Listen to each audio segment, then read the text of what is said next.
Show me the money.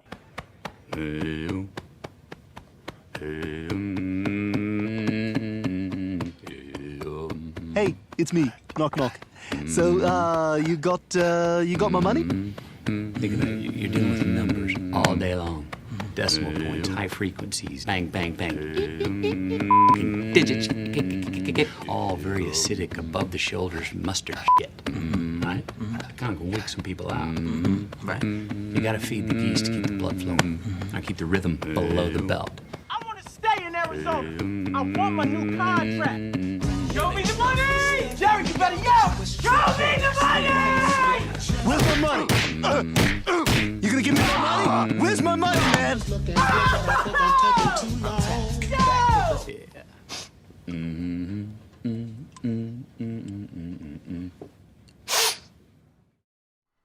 Alrighty guys, real quick, just before we jump into the Tennessee Titans salary cap video, I made this video before the Julio Jones trade. So the bulk of the video, imagine it was the 2 days ago or so when I recorded everything, and then I've been editing it ever since. So what I've done real quick is I've just done a quick Julio Jones segment, which I'll insert after I'm talking about the Derrick Henry contract stuff. So when we get through the main stuff, we get through the Derrick Henry contract talk, right after that will be an up-to-date Julio Jones segment. So the bulk of the video doesn't have a lot of Julio conversation, but it is in the video. I wanted to include that as quickly as I could. So enjoy, guys.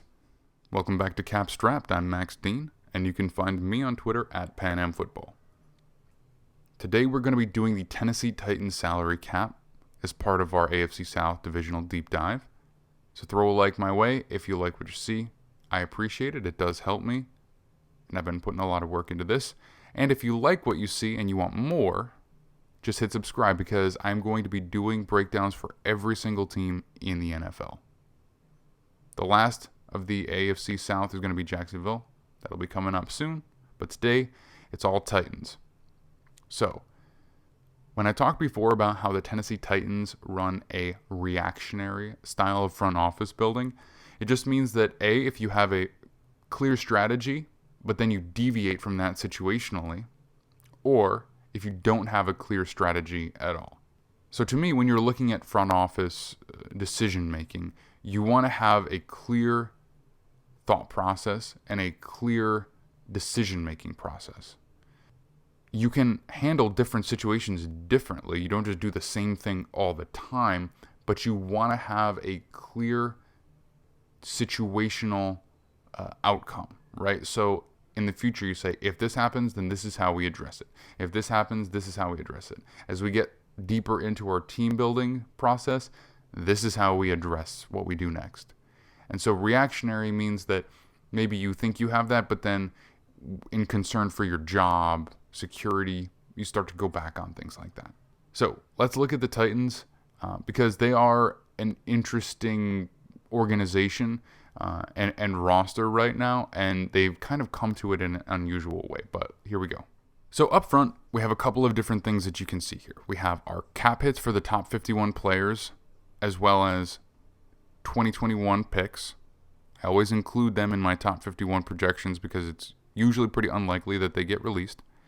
You can also see the APY for every single player. You can see the positional investment on the right for every core group, so quarterback, running back, interior defensive line, etc., and special teams in the back. And then you can also see any notes on interesting player situations. So for the roster here, I would include fifth-year options or franchise tag if they have any. They don't. So I have also every single player who is still currently under their rookie contract for the team. So that means Rashaan Evans, Harold Landry, Jeffrey Simmons, and Caleb Farley. So if they either came in as a free agent or have already signed an extension, they're not noted here. Just franchise tag, fifth-year option, and rookie contract players. So we've done 2 salary cap videos so far, and we've seen 3 different things at the bottom of the roster. With the Colts, the lowest they hit was $920,000 before they got into draft picks at the bottom of the roster for cap hits. For the Texans, they were around $1.5 million with their lowest cap hits before getting into draft picks. And for the Titans, they're all the way down in the $850,000 range.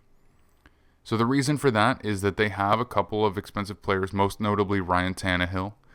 Then they've got a number of guys in the teens, Kevin Byard, Derrick Henry, Taylor Lewan, Roger Saffold, Bud Dupree.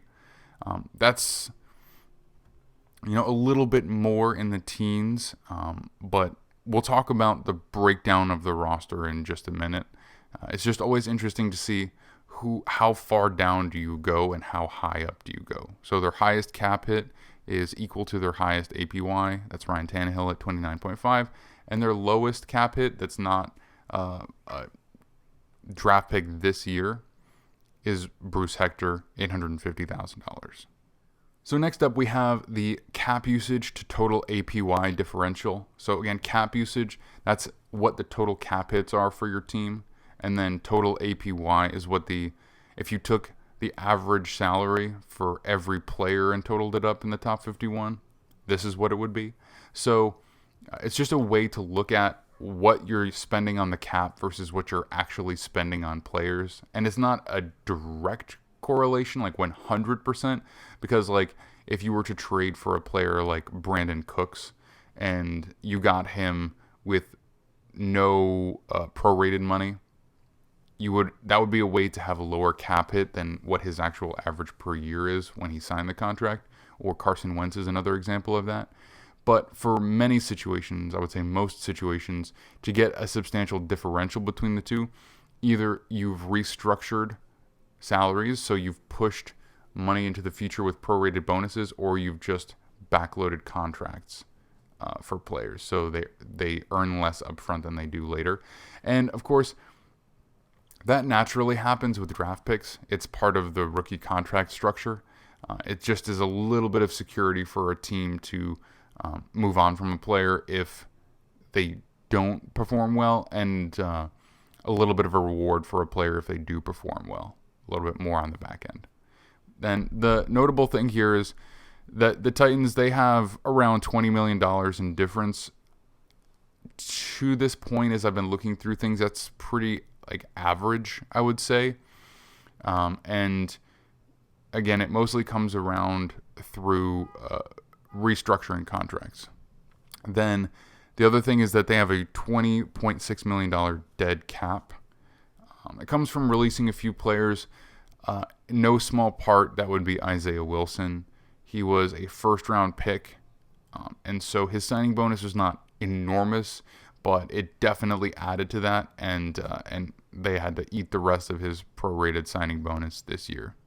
So next up, we have just a little graphic that shows investment on offense versus defense versus special teams and a dead cap. Titans have substantially more dead cap than special teams investment. It's not really super unusual. Basically happens for any team that carries a good chunk of dead cap, because special teams rarely has much more investment than $6 million at the most. So dead cap is not necessarily a bad thing. I know that there are proponents who kind of think you should always have a dead cap, or that teams with an average amount of dead cap per year generally fare better. I don't know if I totally buy into that. I think the thing about dead cap is it's a risk, but it's not really a risk of carrying dead cap or not. You kind of know you're gonna at some point. The risk really is, it's a gamble of whether the players you bring in play well or not. I don't know how to explain this exactly, but think about it this way. Because it's not the money you're spending is not a financial reward if it's a successful gamble in the sense of gambling, it's so short-lived because it's about how successful you are in a given season. So when you push money to the future that creates dead cap, either you're trying to get a player under contract, so you put their money in the future, or you're trying to get a different player under contract, so you push a player that you already have under contract, you push their money into the future. Ultimately, it comes down to how likely is that player to really make a difference to your roster this year. I think that's where you really want to think about the risk of dead cap. So if you're looking at a player and you're like, oh man, we really need a linebacker, let's just get this guy in here and we'll push money into the future for, our defensive end because we know he's going to be here next year. The risk and what tells you is that worth it is how much of an impact is that linebacker likely to make. Or if you're looking at a free agent like Dante Fowler last year and you create likely dead cap for yourself with him, what you should be asking yourself is how really much of a difference is that player going to make on my roster versus a guy who's cheap enough that I don't have to, create this dead cap space. That's the real risk. So having dead cap is not necessarily a bad thing, but the risk is where you're asking yourself, how much of a difference does this player really make? Offensively, they have way more invested than defense. It's no surprise. I mean, they've got expensive players on the offensive line, Roger Saffold, Taylor Lewan. They've got expensive players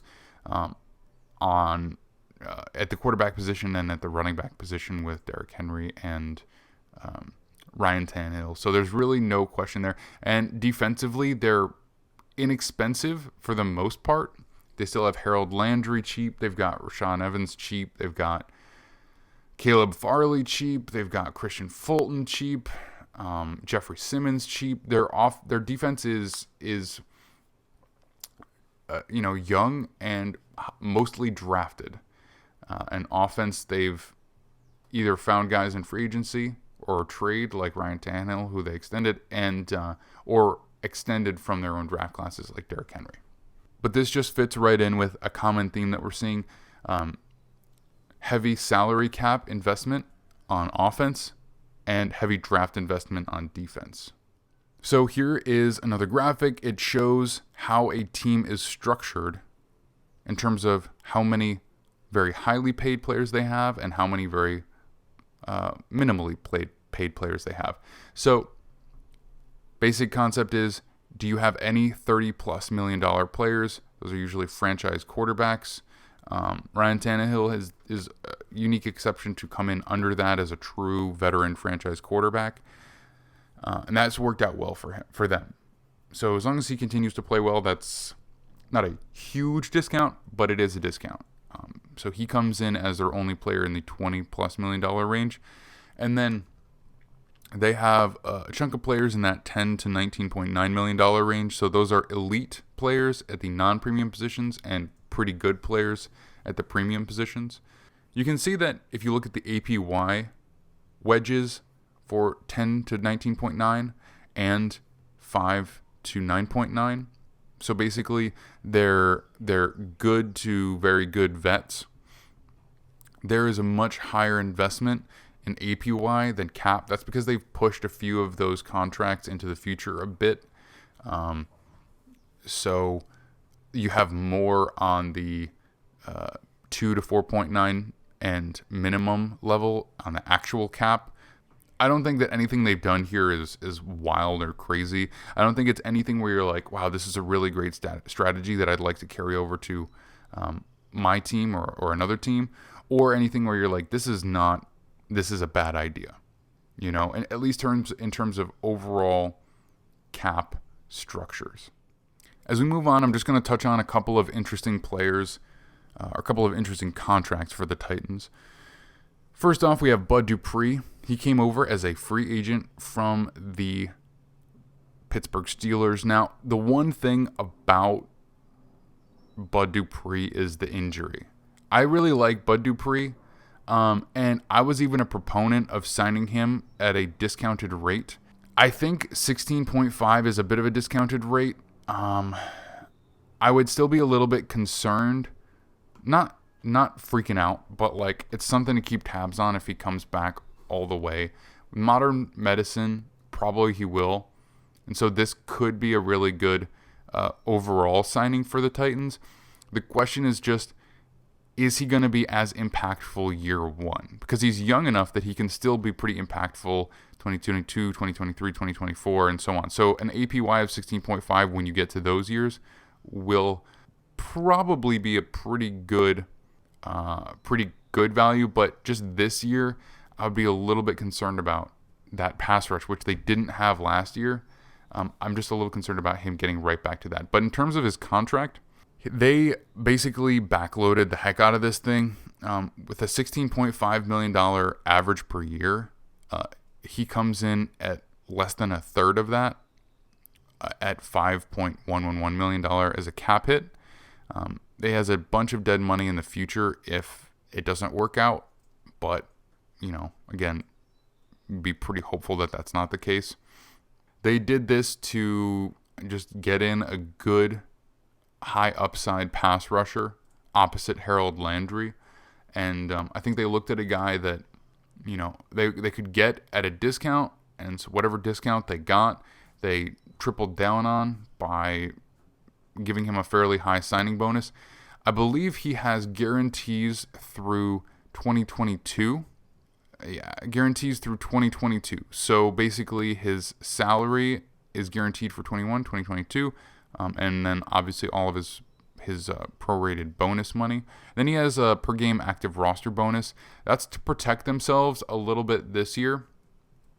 It's not really like a huge difference, but basically for every game that he misses with injury, he loses 1/17 of that 161,000 there.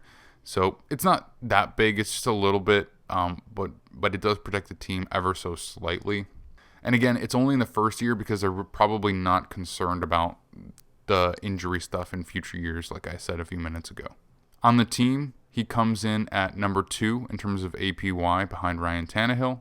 That just shows you that they're not a super high-end, high-expense team for 16.5 to be your second highest cap hit. And then he comes in at 13th in all edge defenders in the NFL. Next up, we have Harold Landry. This is an interesting one, and I wanted to bring him up because the one issue with signing Bud Dupree is if Harold Landry basically continues to develop in the path that he has been so far, he could be a very good edge rusher this year, and it could be a little bit of an issue to try and get Bud Dupree and Harold Landry under contract next year. And you can certainly do it. There's nothing that would stop you from being able to do it. The issue is that one of those guys is going to have a pretty low cap hit. And that's kind of just the way that it is. They've already gone cheap on some guys this year, so guys' cap hits will go up next year. I think Derrick Henry is an example of that. I think I have him next, so we'll talk about him in a sec. But to get 2 highly paid edge rushers under contract, one is going to have a low cap hit when compared to his APY. And the more you do this, eventually there's going to be a situation in which one of those guys is really not going to work out. And so they're at a point where I hope they find a way to even out, if that makes sense. Instead of trying to double down and get as many good players as possible, I would hope that they just focus more on draft picks and get a little bit more out of free agency. The Titans are often a team that's associated with signing guys late in the summer, and and I'm not talking about as an extension, I'm talking about bigger free agents. And that is quintessential reactionary to me. Unless you're getting a wild discount for whatever reason, I don't really think that you should be making moves late in the offseason like that. Like once you're out of the draft, if you want to sign a couple of average to lower level guys just to round things out. But last year they went for Jadeveon Clowney. And this year there's a lot of speculation that they would be going after Julio Jones. And to me, I don't like it, but it's right up their alley in terms of what they do. If you wanted to add a wide receiver, you should have been looking in the draft or early in free agency. You let Corey Davis go. You didn't bring someone in to replace him. You didn't draft one, at least not highly. And now you're going to be trading a substantial number of picks to bring in an expensive older vet. I'm not saying that they absolutely will, but if they do, that is quintessential reactionary, where you're like, we released this guy, we got to find somebody to replace him. quick. We got to either draft him high or sign him in free agency. Like, oh man, that guy's available. Oh, he's so good. He would look so good on our team. I know there's more thought that goes into it than that, but you end up talking yourself into something out of fear of not having an adequate replacement. And I don't like that as a team building strategy. I think it doesn't make you go terrible, potentially, but it does oftentimes lead to long-term mediocrity. Landry will jump from this year a $3.177 million cap hit to probably, if he continues his development, anywhere from the 17, 18, 19 million dollar range in APY. And it could go even a little higher if he has a big sack output. Like, sometimes the difference between getting paid like that 19 to 20 million and the 16.5 to 18 is just the sack numbers, even if you basically play the same. So I would keep an eye out for him to blow up this year in a contract year. There's also the possibility that they extend him this year, but I'm not sure if they do that. The signing of Bud Dupree kind of shows me that they're not doing it yet, but I don't know. Sometimes reactionary teams are a little unpredictable. In terms of what a value you can get in the draft, it's just I like to point it out whenever I can. Harold Landry is a good edge rusher, and he is currently ranked 21st on his own team in APY and 80th in the NFL for edge players. So you want to get a good player, very cheap, draft him in the second round. Harold Landry, case in point. So next up we have Derrick Henry. Henry signed a contract coming off of a franchise tag last year. So it was a 4-year contract, 3 years left. He has cap hits of 13.5, 15, and 15.5. So initially I was a little bit wary about signing running back to a large extension, especially one who gets so many touches. But turns out it's actually a pretty escapable contract as far as NFL contracts are concerned for high-profile players. Obviously, he's going to be on the team this year. There's no question about that. So there's no issue, no even point to looking at dead money as of right now. His cap hits are all a little higher than his APY in the coming seasons because last year they needed to go low to get under the cap or to stay under the cap. But if for whatever reason you go into 2022 and his production is at a point where you just don't feel that he's worth that $12 million salary. Like I'm not saying it'll happen, but we've seen running backs fall off a cliff in terms of just, their impact, and $12 million is a lot for a running back. So if you get to the point where you're like, not worth it, they can get out of there real easy. So all they would have to do is just cut him outright, and they'd have a $6 million dead money hit, and that would come from the prorated bonus for 2022, 2023, that would all hit in 2022. Or they could wait for a post-June 1st release, which, because there's no trigger in his contract in terms of additional guarantees, they can just wait until after June 2nd if they need the cap space in 2022 and have a $3 million hit in 2022 and 2023 respectively. So either, if you got to get out from under Derrick Henry, you either can take a $6 million hit all next year, or you can take a $3 million hit in each of the next 2 years, so 2022, 2023. So I'm hopeful that it doesn't come to that because he's a really fun player to watch, and I know that means a lot to Titans fans. But if necessary, it's not the end of the world as far as a running back contract. And as of right now, as of this very minute, he's one of the few running backs in the NFL that is genuinely worth that kind of money. I mean, he's the best player on their offense. The entire offense just runs around how impactful he is. So I'm okay with that contract when initially before really diving into it, I was a bit hesitant. So earlier today, the Tennessee Titans made a trade for Julio Jones. They sent a second and a fourth and got back Jones in a sixth. I'll talk more about the trade next week when I do the Falcons videos. But just for some salary cap implications for the Titans, I wanted to fit it in there because it's, it's fairly substantial. Jones has a $15.3 million cap hit this year, and it's all base salary. Same with the next couple of years where it's $11.5 million. He has all of his salary guaranteed this year and $2 million of it guaranteed next year. So in terms of flexibility, as of right now, there's a lot. The issue with bringing in Jones is twofold, or potentially threefold. The first part is that you're going to have to make a conversion of salary to signing bonus for one or a couple players. Could be Jones, Derrick Henry, Taylor Lewan. If it's any one of those guys, it's either going to be two of them or one and a couple of smaller moves here and there, or you could probably make enough space just with Ryan Tannehill. I wouldn't want to touch Derrick Henry. He would be the last one I would want to do. I was just saying how glad I am they have a good amount of flexibility. The other thing is that the best way to get young, very inexpensive players on your team is using second-round picks. And you've given up one for Jones. Now, it may work out, but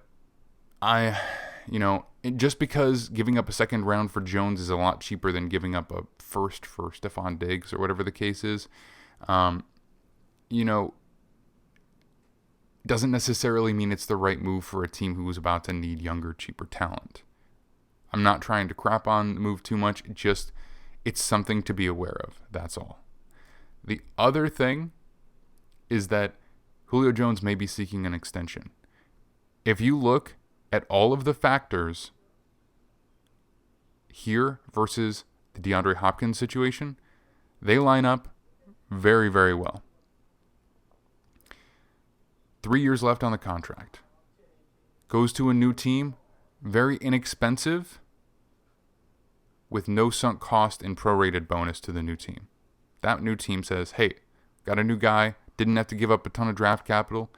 Let's make him happy. Even though there's 3 years left, we'll just do a couple of years with a very high APY, make him the highest paid wide receiver in the NFL, and overall it'll even out and be somewhat inexpensive. The difference between this situation and that situation is that the Titans also have A.J. Brown, who's going to need a huge extension next year. So that's something to keep an eye on. The Cardinals did not have that. Cardinals also didn't have any players that they were very likely to sign large extensions to. Hassan Reddick, they decided to let walk in free agency. They just didn't have that young core that was about to get expensive in the same way that the Titans do right now. So I'm not going to go on and on about it. It's going to just be this quick little segment. But those are the things. Plus side, didn't have to give up a first round pick. Plus side, he's extremely cheap. Downside, you're going to have to mess with your salary cap. Downside, you had to give up a second round pick, and those players can turn into very good, inexpensive players for a number of years. And possible issue I see coming up is an extension. And that to me would be even worse than just converting some of his salary. Just my opinion. Maybe they go on and win the Super Bowl and he's a big part of it. If so, I'm fine with being wrong, but I think that's the less likely scenario than having salary cap issues in the next couple of years.